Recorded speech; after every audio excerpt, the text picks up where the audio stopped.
समाधि सहज सहज समाधि,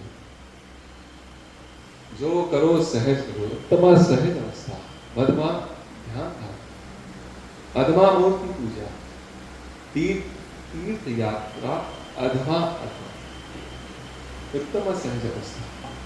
सबसे उत्तम अवस्था कौन सी है? जो सहज हो, जो आप जिस अवस्था में अपने को अनुकूल समझते हैं उस अवस्था में उसको उत्तम अवस्था मानिए। आप लेट के सोते वक्त याद करना है कृष्ण को, रात को नींद खुल जाए तो कृष्ण को याद करना है, सुबह नींद खुल जाए फिर नींद आ रही हो फिर कृष्ण को याद करना है। तो वो आपकी उत्तम अवस्था है, उसको अधम अवस्था मत समझिएगा कि मेरी रात को नींद खुल गई। अक्सर आप, अब तो हम लोग उम्र हो रही है, रात को नींद खुल जाती है, क्या मेरी हो रही है, आपको नहीं हो रही? मेरी कहती आप अपने पे कहा करिए, हम पे ना कहा करिए। ठीक है भाई, मेरी हो रही, तो आपको नींद खुल जाती है।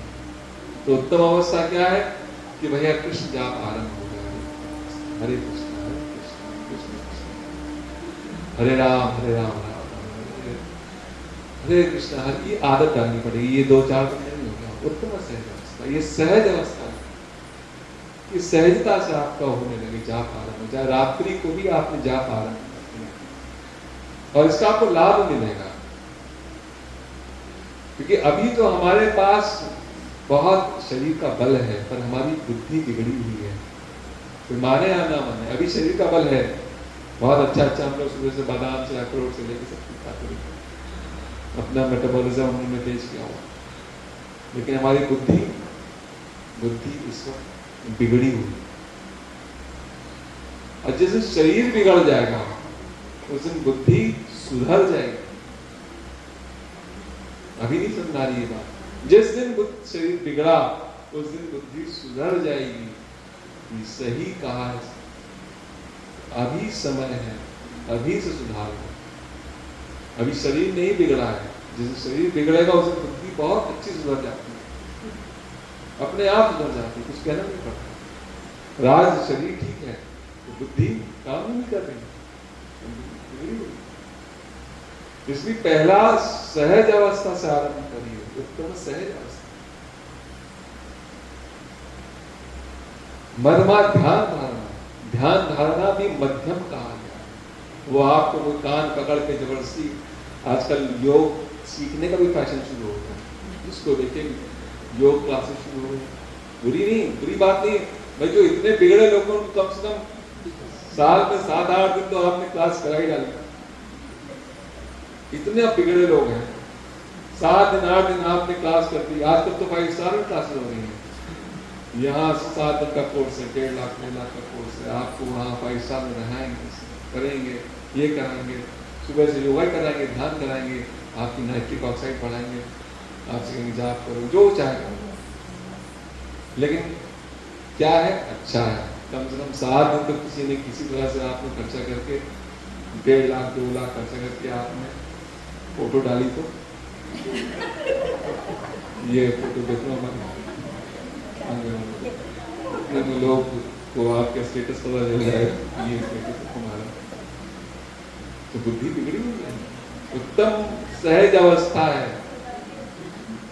मध्यमा ध्यान धारणा है, अधमा मूर्ति पूजा और तीर्थ यात्रा, तो अधमा अधमा ना वहाँ के ध्यान होता है, ना कुछ होता है, ना खाने की व्यवस्था, पराठे का, रोटी का, चावल का, सब्जी का, थाली बनेगी नहीं बनेगी, अच्छा मारवाड़ी थाली है कि नहीं, अच्छा वो थाली गुजराती, बहुत सा ध्यान कर देंगे। वीआईपी दर्शन हो जाए तो बहुत ही अच्छा है, ऑनलाइन में लगे। तो इसमें कहा गया है अधमा अधमा, तीर्थ यात्रा तो अधमा अधमा उसको छोड़ दिए। उत्तमा सहज अवस्था, सबसे अच्छी अवस्था उत्तम है। आप जब लेटिए, रात को नींद खुले तो आप ध्यान करें, बस ध्यान करें, कृष्ण का ध्यान, उसका धीरे धीरे करके उसका असर आएगा। यहाँ ये छोटा पूछती है तुमको कैसे पता चलता है कृष्ण आएगा तुम्हारे घर, तो कहती है वो नींद में आपको पता जाता है। तुमको कैसे पता? कल मेरे घर आना, कोई वहां पे कोई SMS आया है क्या, व्हाट्सएप कॉल हुई किसी में, तो वही कैसे पता तुम्हारे आएगा?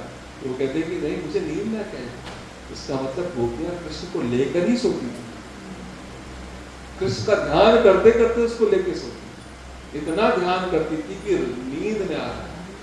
और नींद में आपकी परीक्षा होती है, आपके मन की परीक्षा। आपको भयानक सपने आते हैं तो आपकी मन की परीक्षा हो रही कि आप अंदर से कितना आपका मन डिस्टर्ब होता है। नींद में कहा जाता है कि मुझे अगर अपनी मन की अपनी परीक्षा करनी हो तो आप नींद में देखिएगा आपको कैसे सपने आते हैं। अगर आपका बहुत मन डिस्टर्ब है, बहुत डिस्टर्ब वाले में आएंगे, बहुत मन शांत है तो बहुत अच्छी नींद आएगी। यहाँ गोपी कह रही कि नहीं मुझे तो नींद में आती है, सपने में आ जाता है, सपने बताया, मैं सपने मुझे पता चला। और इन गोपियों की बात होते होते संत एक गोपी की चर्चा करते हैं, क्योंकि बहुत गोपियों की चर्चा है, मैं बहुत गोपियों की चर्चा नहीं करूंगा। कथा है तो इसकी बहुत छोटी छोटी यहाँ पे यूट्यूब मिल जाएगी, लेकिन एक आखिरी कथा है सुखिया मालिन, भागवत की गोपियों में एक सुखिया मालिन। सुखिया मालिन जो है ये अपना फूल भी बेचती है, मालिन है, फूल का काम करती है। और इसने भी गोकुल में, क्योंकि कृष्ण का नाम होता था, उसने भी सुना था कृष्ण के बारे में। जहां देखो सब जगह कृष्ण की चर्चा हो रही, कहीं कौन है कृष्ण, इतनी कथाएं उसने भी सुनी। अब कथा सुनते सुनते उसको भी प्रेम हो गया कृष्ण से। अब उसकी इच्छा मुझे दर्शन तो हो जाए, रहता गोकुल में ना, बहुत सुना है, और मैं दर्शन नहीं कर पाता, मैं आज तक दर्शन नहीं कर पाई, कौन है कृष्ण, कैसे हो? तो एक जाती है भूदेव के पास, एक ब्राह्मण के पास जाती है और ब्राह्मण से जाकर पूछती है बताओ मुझे कृष्ण के दर्शन कैसे? तो उसने कहा कि तुम पूजा पाठ वगैरह कुछ करो, पूजा पाठ करो। तो उसने कहा मेरे पास तो पैसे ही नहीं है पूजा पाठ करने के लिए, मेरे पास यहाँ तो घी के लिए आने के पहले घी बहुत महंगा था, घी के भी पैसे मेरे पास नहीं, मैं तो माले नहीं, मैं कहाँ से रोज पूजा पाठ की संध्या करूंगी, ये मैं नहीं कर पाऊंगी, कुछ और रास्ता बताओ। तो कहे एक काम करो, तुम 108 बार नंद बाबा के घर की प्रदक्षिणा करो, 108 बार। अगर तुम 108 बार करोगी तो तुम्हें शायद कृष्ण के दर्शन हो जाते हैं। कब होंगे? उसने ब्राह्मण ने कहा मुझे नहीं पता कब होंगे, लेकिन ये है कि 108 बार तुम रोज प्रदक्षिणा करो, कृष्ण का नाम रटते हुए 108 बार। अब घर कृष्ण कन्हैया का नंद बाबा का बहुत बड़ा सा घर होगा, बहुत बड़ा घर होगा, तो भी प्रदक्षिणा करने में उसको कोई ऐसी समस्या नहीं। उसने 108 बार, उसने एक नियम बना लिया कि हम 108 बार प्रदक्षिणा करेंगे। और कृष्ण दर्शन तो उसको देते हैं जो जीव शुद्ध हो चुका हो, कृष्ण दर्शन नहीं देते। जब कृष्ण का जन्म हुआ तो बहुत से साधु संत दर्शन करने आए और उन्होंने माँ का आंचल पकड़ के अपने को ढक लिया। उनका जब नंबर आए, कृष्ण अपना आंचल पकड़ लेना था और दर्शन नहीं देते। ये जीव शुद्ध हो जाएगा तब हम दर्शन देंगे, ये नियम है। शुद्ध जीव नहीं है, हम दर्शन नहीं देंगे। और प्रदक्षिणा करते करते करते करते सुखिया मालिनी की 3 साल भी, 1 साल नहीं, 1 आध महीना नहीं कि हम 1 महीना दर्शन करें और प्रदक्षिणा करें तो हमें कृष्ण दर्शन हो, नहीं। 3 साल लगातार, 3 साल, और करते करते वो अब थक गए। शुद्ध तो हो चुकी थी लेकिन अंदर से तो भी थक गई थी कि नहीं, ये दर्शन नहीं हो गए। 3 साल हो गए। 2 साल का बालक था तब से मैं कथा सुन रही हूँ, आज वो 5 साल का बालक हो गया और मुझे गोकुल में रहकर मुझे दर्शन नहीं हो रहे। 3 साल, ये तो बहुत बड़ी अवस्था है। लगभग टूट गई। उसने कहा इस बार मैं नंद बाबा के आंगन से जाऊंगी नहीं, जब तक मुझे दर्शन नहीं देंगे तो मैं जाऊंगी। फिर सोची कि मैं क्या करूं, अगर दर्शन होंगे तो मैं क्या करूं। तो फूल के साथ उसने कुछ फल भी रख लिए अपने साथ। तो कन्हैया को भी लगा कि अब इसका तो ये शुद्ध हो गई है, इसको दर्शन भी देने ही चाहिए, चलो थोड़ी सी झलक दिखा दें। वैसा संपूर्ण दर्शन तो नहीं दूंगा लेकिन थोड़ी सी झलक दिखा दें। और झलक के लिए कृष्ण के नंद बाबा के आंगन में वो मालिन बैठी रही और कृष्ण 5 वर्ष की अवस्था में मां ने उनका जो श्रृंगार किया था, जो पीतांबर पहनाया था, जो स्वरूप थे, जो हाथ में बांसुरी थी, जो पैर, जो पैर में कंदनी थी, जो पायल मुकुट थे, सब कुछ स्वर्ण का पहना के कृष्ण को सजा के इतना सुंदर स्वरूप कृष्ण का जब उस घर से बाहर निकला तो ये मालिन तो बिल्कुल बेहोश नहीं, उसको कुछ ही नहीं। ये कौन सा बात, इसी की चर्चा होती है।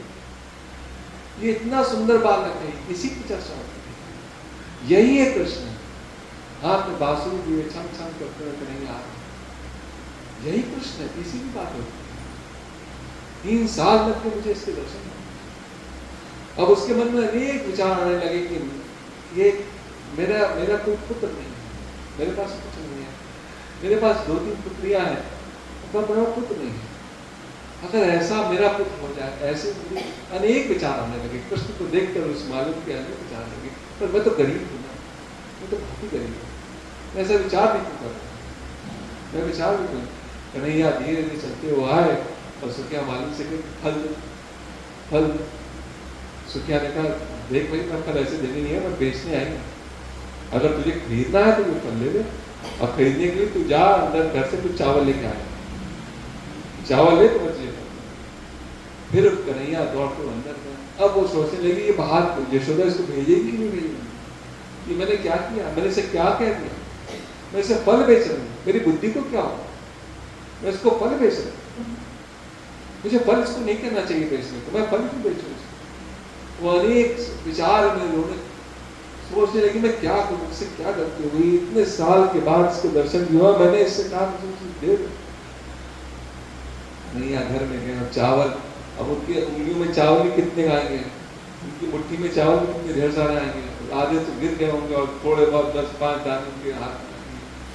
वो दौड़ते गए, घर से चावल लिया, चावल उठाया, 4-10 दाने जो आए होंगे वो दाने गए उसकी टोकरी में दे दिया और टोकरी में फेंक दिया और तालाब में फंस गए। अब मालिन ने उसके हाथ में पकड़ लिया। अब वो अंदर रो रही, मालिन मेरी इच्छा है कि तू मेरी गोद में आ जा, मेरी इतनी इच्छा है, 3 साल से मेरे को गोद में आ जा। अब अंदर रो रही है मालिन, जब रो रही है तो फिर कन्हैया तो अंतर्यामी है, अंदर की आवाज कुछ नहीं करती। वो रुक गए, फिर कहने लगी नहीं, अगर ये मेरी गोदी में आ जाए, मैं कैसे कहूँ मेरी गोदी में आ जाए, इसकी कोई देख लेगा क्या कहेगा कि ये मन क्या। कन्हैया ने अंतर्नाद सुना और आके उसकी गोदी में मालिक को देखा। अब वो फिर इच्छा करने लगी, फिर इच्छा करने लगी कन्हैया से, मैं नहीं, मेरे घर बालक के रूप में कैसे, मेरे घर में बालक कैसे, मेरा तो कोई बालक हो। अच्छा एक काम कर, मैं यहीं रह जाती हूँ, बस मन में विचार, मैं यहीं की सेवा करूँगी, मुझे यशोदा तक कुछ नहीं चाहिए, मेरे तेरे रोज दर्शन हो, मुझे तुझसे कुछ नहीं चाहिए, और मुझे सेवा का अवसर मिल जाए, इस घर में मैं सेवा करती रहूँ, मैं कहीं भी रहूँगी, मैं सेवा कहीं भी रहूँगी, पर मुझे सेवा कर सकती। सोच रही तो सोच उसको लगा कि नहीं, मेरे घर वाले आएंगे, वो मुझे वापस कर देंगे, मुझे घर आने वापस। कन्हैया उसकी इच्छा, फिर कभी अच्छा ये को मुझे माँ कहेगा, मुझे उनका माँ कन्हैया की इच्छा।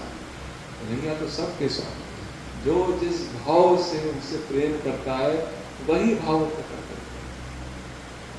विदुर जी चाहते थे मुझे चाचा कहते हैं, मुझे चाचा कहते थे, विदुर जी उन्हें चाचा कहते, अक्रूर जी ने कहा मुझे चाचा चाचा। जो जिस भाव से कृष्ण को जाप करता है, कृष्ण उसी भाव से वैसा ही उत्तर देता है। कृष्ण ने कहा हाँ माँ पिता, मुझे और कुछ क्या, मुझे कुछ नहीं चाहिए, अब मेरी कोई इच्छा नहीं, इतना कहकर भाव से भरकर माली ने अपने घर। कन्हैया तो सब जानते हैं इसका आज भाव बहुत ऊपर हो गया, आज इसको भाव, आज दर्शन देना ही पड़ेगा, आज इसके भाव के कारण जो इसको दर्शन देना पड़ रहा है, आज इसको दर्शन दिया। घर गई, ऐसी कथा आती कि उसको जो चावल थे वो तो रत्नों से भरी थी, उसको आज रत्न भी नहीं चाहिए, आज इच्छा भी खत्म हो गई थी। कृष्ण प्राप्ति के बाद कोई इच्छा रहेगी नहीं, इच्छा तो पहले है, कृष्ण के बाद तो कोई इच्छा रहती ही नहीं, सारी इच्छाएं तो उसको प्राप्त करने पर सब खत्म हो जाती। कौन गरीब होना कोई पाप नहीं, किसी के पास कम पैसा है तो कोई पाप नहीं, ये कोई पाप नहीं है। विदुरानी यही कहती है मेरे पास नहीं है तो कोई पाप नहीं है, मेरे अंदर प्रेम भरा है, मैं प्रेम अर्पण करूंगी। आप कहते थे कृष्ण प्रेम की पाप, ये प्रेम कृष्ण को अर्पण कर, आप निमंत्रण नहीं देंगे तो मैं निमंत्रण दूंगी, तो वो प्रेम के रूप में कृष्ण। इसलिए कृष्ण विदुर क्या कहते हैं, सागर विदुर में सिर्फ प्रेम चाहिए कृष्ण को, और कुछ नहीं चाहिए। उन्होंने प्रेम बांटा, उन्हें प्रेम चाहिए। लक्ष्मी की खुद ही पत्नी है, कोई उसको क्या देगा उनको, आप लक्ष्मी ढूंढते हो तो खुद लक्ष्मी पत्नी है, क्या देंगे आप? एक प्रेम है, एक प्रेम मांगते हो, एक प्रेम देंगे, उसके बदले वो आप प्रेम देंगे। भागवत में ये सुखिया मालिक की कथा, ये सब इसको गोपियों की कथाओं में इस कथा को वर्णन करते हैं। ये सुखिया मालिक की कथा है और ये सहज अवस्था है, इसलिए गोपियों की सारी अवस्थाएं सहज थी। गोपियों ने कोई ध्यान साधन नहीं की, सब सहज अवस्था, सुबह शाम रात सोते जागते, गोकुल में उन्होंने 12 वर्ष सिर्फ कृष्ण नाम दिया। इसलिए कृष्ण गए तो सब रोए, गाय रोए, सब रोए, पूरा गोकुल रो रहा है। उद्धव को आश्चर्य हो रहा है, ये क्या हो रहा है, ये क्या हो रहा है यहाँ? उद्धव को आश्चर्य, हरे कृष्ण हरे कृष्ण हरे कृष्ण हरे कृष्ण हरे कृष्ण हरे कृष्ण। दसम संकल्प, ये थोड़ी देर ध्यान करते हैं तो इस कथा यहीं पर समाप्त करते हैं। आगे भगवान की दामोदर लीला आरंभ हो जाएगी, आगे खुद यशोदा खुद माखन को निकालेंगे और कृष्ण का बंधन करेंगे। भगवान की दामोदर लीला अगली बार कथा में, इस कथा को अगली बार कृष्ण का ध्यान करें, कृष्ण का नाम।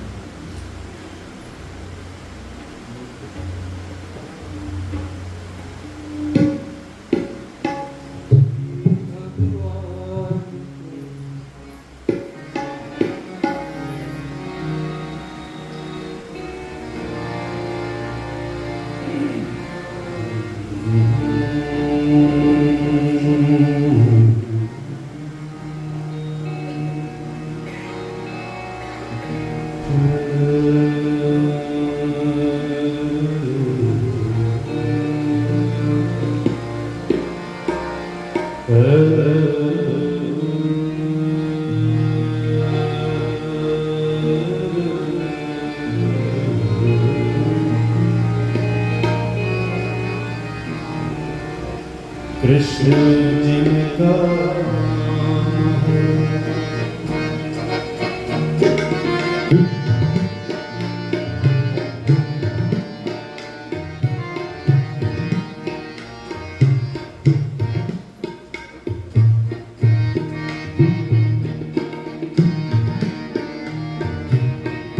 कृष्ण जिनका है, गोप जिनका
दिन बनाता नाथ कारक भयो तब दर्शन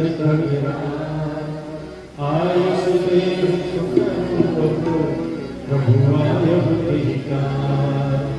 सदा कृतारथ रूप तुम कह मृदु बचन खदेश जय के रस सादर निज मुख की महे सुनहु तात जहि कारण आयो सो सब भय तरस तब पायो देखि पवन पावन तब आश गयो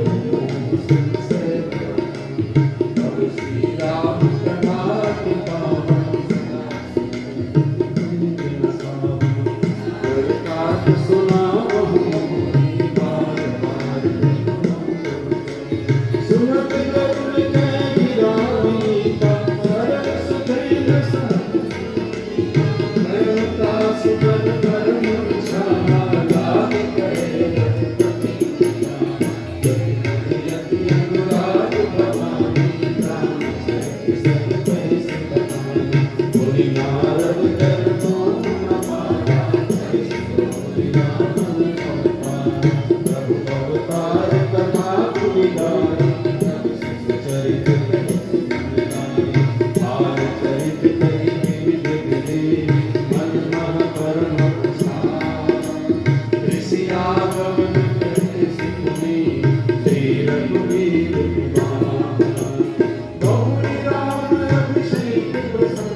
कृष्ण कृष्ण कृष्ण कृष्ण हरे हरे, हरे राम राम राम हरे हरे, हरे कृष्ण कृष्ण कृष्ण हरे हरे, हरे राम राम राम हरे हरे, हरे कृष्ण